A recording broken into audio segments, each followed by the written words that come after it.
तो welcome back. आज के इस वीडियो में हम एक नया चैप्टर चालू करने वाले हैं, जिस चैप्टर का नाम है साउंड।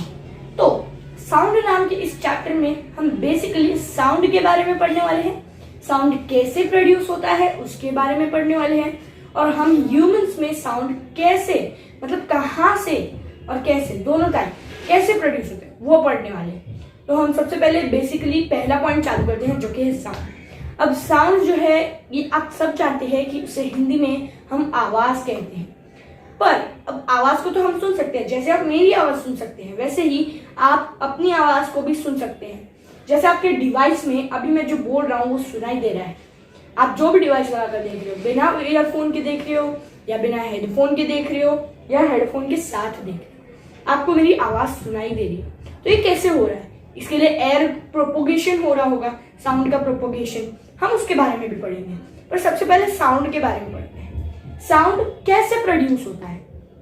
बेसिकली साउंड वाइब्रेशंस से प्रोड्यूस होता है। अब वाइब्रेशंस क्या होती हैं ये आप जानते ही होंगे, एक बार रिवाइज कर लेते हैं।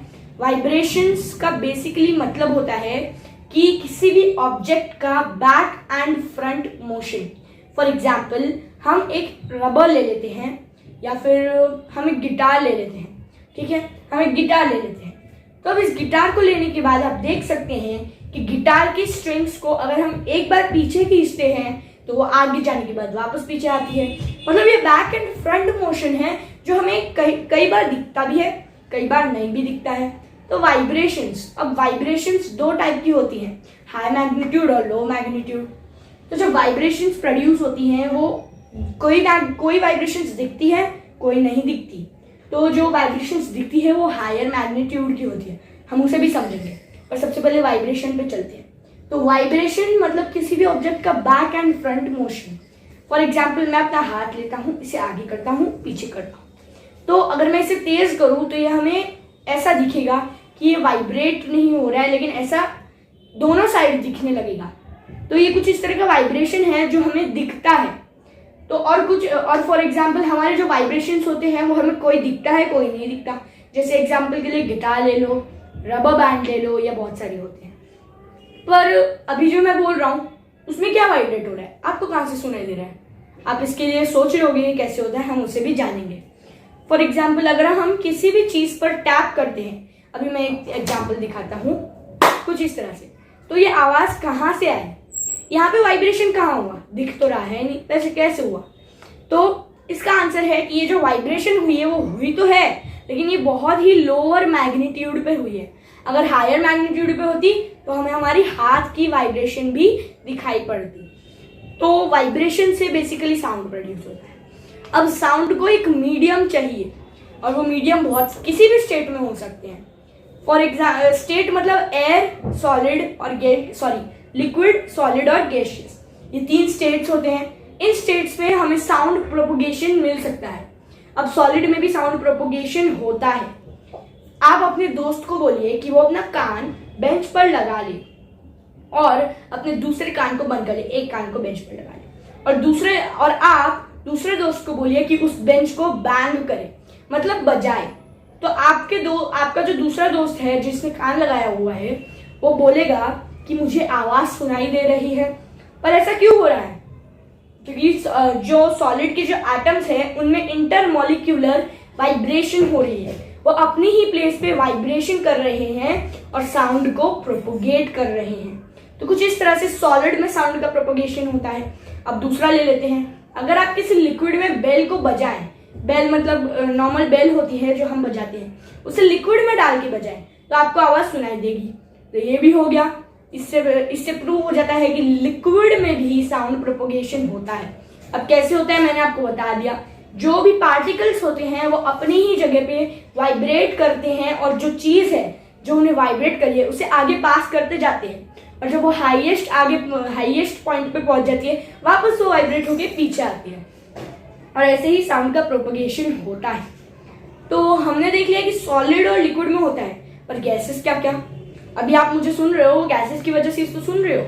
आपके फोन का जो स्पीकर है या आपके लैपटॉप या फिर आप जिससे भी सुन रहे हो उसका जो स्पीकर है उसमें कोई लिक्विड या सॉलिड तो ही ना बाहर, लेकिन आपको आवाज आ रही है, मतलब गैस से हो रहा है। और मेन गैस जो सबसे ज्यादा कॉमन यूज की जाती है प्रोपोगेशन के लिए, उसे हम कहते हैं एयर। एयर तो बहुत ज्यादा ही कॉमनली यूज होती है, अभी भी आप मुझे वैसे ही सुन रहे हो। तो ये हमारा हो गया साउंड का मीडियम। पर क्या होगा अगर साउंड का मीडियम ही ना हो? एग्जाम्पल लेते हैं, स्पेस में एस्ट्रोनॉट्स एक दूसरे से कैसे बात करते होंगे?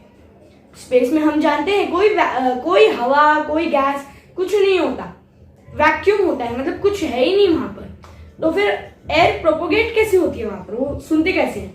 क्या वो अर्थ की तरह जैसे हम बेसिकली बात करते हैं वैसे कर सकते हैं वहां पे? तो इसका आंसर है नो। एस्ट्रोनॉट्स बिल्कुल अर्थ की तरह बात नहीं कर सकते। जैसे हम अभी मैं आपसे बात कर रहा हूं वैसे एस्ट्रोनॉट्स नहीं कर सकते, क्योंकि स्पेस में बिल्कुल भी हवा नहीं होती या कुछ भी मीडियम नहीं होता। तो वो कैसे बात करते होंगे? हाँ, वो स्पेसिफिक डिवाइसेस यूज करते हैं जिससे वो बात कर सकते हैं, बिना उनके बात नहीं की जा सकती। ये पहला एग्जाम्पल है जिससे प्रूव होता है कि एयर को यानी साउंड को एक मीडियम चाहिए, बिना मीडियम के साउंड ट्रैवल नहीं कर सकता। अब हमारे पास 3 एग्जाम्पल्स है, अभी दूसरा एग्जाम्पल लेते हैं। आप देखते हैं कि पुराने जमाने में जब पुराने जमाने में कोई इंडिकेटर नहीं होता था जो बताता था कि ट्रेन आ रही है, तो लोग कैसे पता करते थे कि ट्रेन आ रही है? वो अपने कान को रेल्स पर लगा लेते थे, जो रेल होती है पटरी, उस पर अपने कान को लगा लेते थे, और जिससे वो अगर साउंड को सुन सकते हैं तो वो पहचान लेते थे कि अभी ट्रेन आ रही है। नहीं सुन सकते तो उन्हें पता चल जाता था कि अभी ट्रेन नहीं आ रही है। ये एक और प्रूफ है कि साउंड को एक मीडियम चाहिए, और लोगों ने इसी चीज को यूज किया है, इसी फिजिक्स की टेक्निक को यूज किया है। उन्होंने कान को लगा लिया क्योंकि उन्हें पता है अगर ट्रेन दूर से आ रही है तो उसके जो टायर्स से वाइब्रेट हो रहे हैं हमारे जो रेल्स है, उनसे उनका आवाज पहुंच जाएगी। तो उन्हें ये ट्रिक पता थी। तो अब तीसरा एग्जाम्पल देख लेते हैं। अब यहाँ पे देख सकते हैं कि हमारे पास है एक इलेक्ट्रिक बेल, और वो एक ग्लास जार के अंदर बंद है, और वो इलेक्ट्रिक बेल जिस ग्लास जार के अंदर बंद है उस ग्लास जार को एक वैक्यूम पंप से कनेक्ट किया हुआ है। तो अब हम सबसे पहले इलेक्ट्रिक बेल को ऑन करेंगे। अब इलेक्ट्रिक बेल को ऑन करने के बाद हम वैक्यूम पंप को भी ऑन कर देंगे, जो कि अब अंदर से हवा सक करना शुरू कर देगा। तो अब हवा धीरे धीरे जो एयर है वो निकलने लग जाएगी वैक्यूम पंप के थ्रू। तो हमारा जो इलेक्ट्रिक बेल है हमें उससे साउंड नहीं आएगा, धीरे धीरे साउंड खत्म हो जाएगा, भले ही इलेक्ट्रिक बेल चलती रहे। इससे ये और प्रूव हो जाता है कि साउंड को एक मीडियम चाहिए। तो इस वीडियो में हमने सीखा है साउंड क्या होता है, कैसे प्रोड्यूस होता है, बेसिकली वाइब्रेशन से, और हमने सीखा है कि साउंड को एक मीडियम चाहिए, बिना मीडियम के ऐसा नहीं हो सकता कि साउंड प्रोपोगेट हो, एक दूसरे तक पहुंचे। तो अगली वीडियो में हम और सीखेंगे, और उसके लिए हमारे चैनल को जरूर सब्सक्राइब कर लेना।